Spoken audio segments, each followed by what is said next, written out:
guys! Last weekend I posted a video where I went through how I do my starts and finishes when I'm cross-stitching. In that video I said that I would do a sort of diarised version of me doing some stitching so that you could see how I sort of combine those stitches when I'm actually doing a piece of real life stitching rather than just a test swatch. Because I knew I was trying to show you all of these various techniques, it's not exactly how I would use these techniques when I'm sort of just sitting down doing a lot of stitching, because a lot of these things I don't actually use, especially if I'm using my frame, which I can't turn over. I did talk about that in the previous video, and probably this video will make a lot more sense if you go and watch the initial one first, because I go into all of these things in a lot more depth. So I'll pop the link to that video in the description box down below, and I really hope you enjoy it. Note that this is just how I do it. I'm not saying this is the right or the wrong way to do things. If you are comfortable doing something else, then that's always the best way to do it. You're doing it for yourself. You shouldn't be doing what somebody else tells you to do. But hopefully this teaches you about some new techniques that you can give a go and maybe find your new favourite. So enjoy, I'll see you in a bit.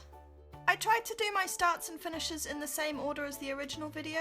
This is start one, catch the tail, where you hold onto the tail at the back of your work and then you catch it as you do your stitches. If this is a bit fast, I'm sorry about that. It's just because this video would be super long otherwise. So if you want some more detail on how to do these, then head over to the previous video. You can see the tail is being successfully caught here, and then I just keep on stitching until I finish this length of thread.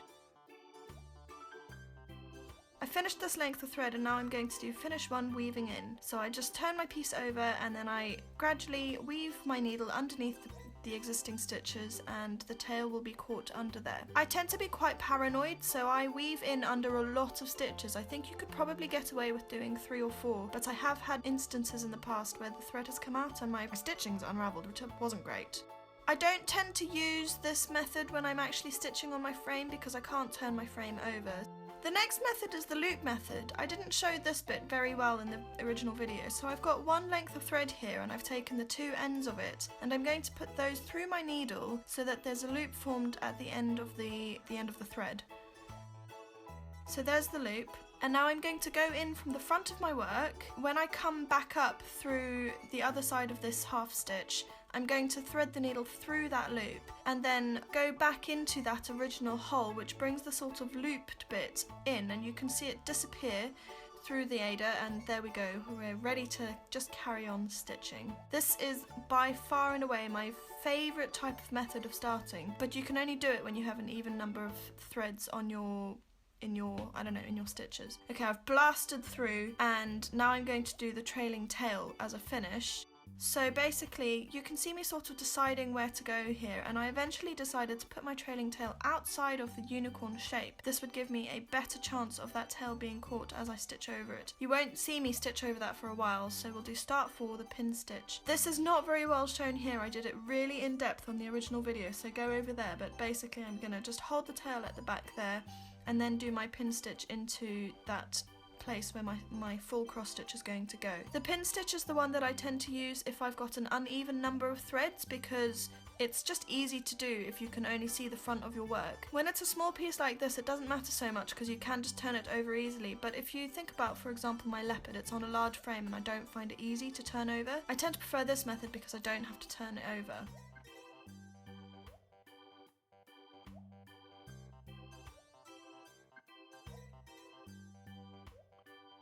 So you can see here that I've managed to catch that previous trailing tail with those stitches that I've just done.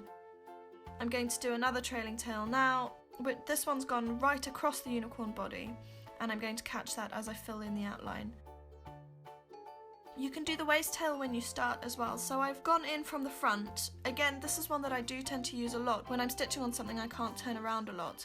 And now I'm just going to stitch over that tail on the behind as I go. I leave loads of thread to catch because if you have a look here you can see that I haven't really managed to catch it particularly well where I've stitched over it because it's going diagonally, so I do tend to make the trailing tail go either vertically or horizontally along the line of stitching because you tend to catch it better that way. I didn't have that option here because I was going diagonally across into the leg of the unicorn. If I leave a really long trailing tail then it does secure a lot of them at least. Okay, so I'm just gonna cut that waist tail that I started with because I've reached the end now. And that's the start gone. And now I'm going to just carry on stitching. I'm going along this particular line now because that means I can catch that trailing tail from that other trailing tail. Sorry, there's a lot of trailing tails here. But yeah, I just stitched along that line because I managed to catch that really well, and then I'm positive that that's secure. So when I'm doing the trailing tail, I do tend to try do it on a horizontal or vertical. Okay, pin stitches combined with the trailing tail. Now I also use this a lot. Basically, rather than just leaving the trailing tail somewhere and risking the fact that you could pull that trailing tail out whilst you're stitching, I tend to do a pin stitch somewhere into the area where I'm going to be stitching into. So then I know that the pin stitch is a really secure finish, so it's probably not going to come out, but just to make double sure, I've also put the trailing tail there so that it gets caught underneath. The way that I stitch is very much not suited to having a very tidy back. I don't care what my back looks like. I know there are people who say that it should look as good as on the back as it does on the front, but I don't prescribe to that because it takes too much time. I'd rather enjoy the stitching than have to freak out about what the part that I can't see looks like. So I just go mental, and if it doesn't work for you, it doesn't work for you, that's fine. I don't mind too much, but that's just the way that I stitch. Here you can see that diagonal trailing tail really didn't get caught in very well, which is why using the pin stitching combination gives you that added element of safety. I'm going to do an isolated pin stitch for the eye. Now I talked about how these were really good in places where there was no other stitching, but also here it can be helpful because the other stitches are so light and the eye is going to be so dark. So I decided to do a pin stitch because then I was sure that I wouldn't have, I don't know, when I frame it or whatever I decide to do with this piece, you won't be able to see those dark threads at the back. The eagle-eyed among you will have noticed that I could have done the loop method there because I had a loop on the end of my needle, but I was doing it for demonstration purposes. I tend to do isolated pin stitches with a tiny amount of thread because they use up so little thread. And as I say here, I was just using a fresh piece of dark blue. I think I've covered most of the techniques there. I'm sorry if it's been a little bit rushed. I didn't want to make this video the length of, I don't know, a movie. So if you want any more detail on how to do these things, as I say, go to that original tutorial. I'm just finishing off the pin stitch here, putting in the finished bit back underneath that little eye. So what's left to do on the unicorn is his mane and tail, and then I decided to do a little bit of backstitch. One of the questions that I got on that video from last week was, how do I secure things when I'm doing backstitch? Because you only have one thread often when you're doing a backstitch.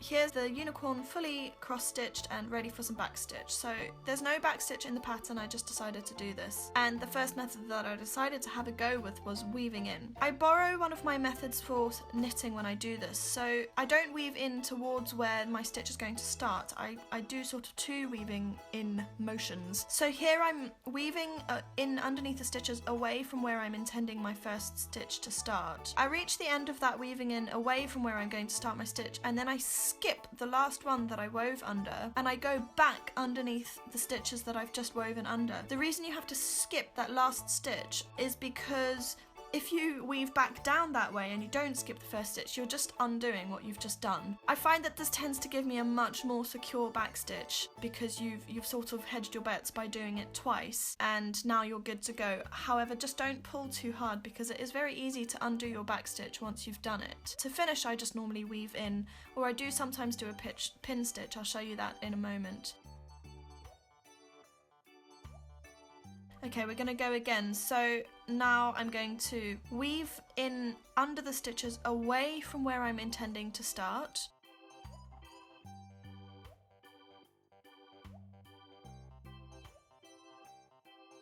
Now I'm going to skip the last stitch I wove under and keep going. In fact, I think here I skipped 2 stitches because I was finding that first stitch that I should have gone under quite hard to lift.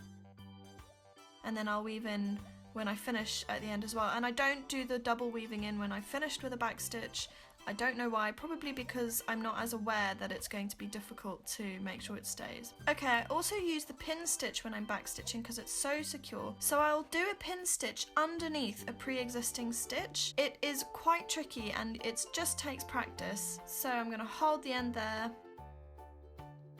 back into the middle of that initial stitch. Off camera, obviously, because that's really helpful. Well done, Corey.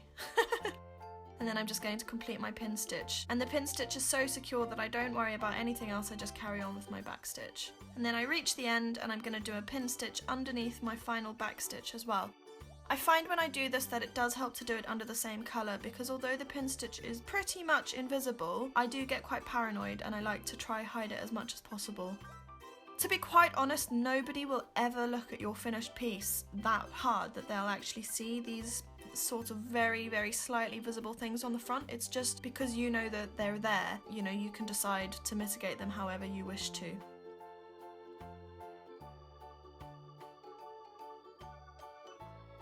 This last bit I recorded quite quickly, so I hope it makes sense, and if you have any questions, please do feel free to ask.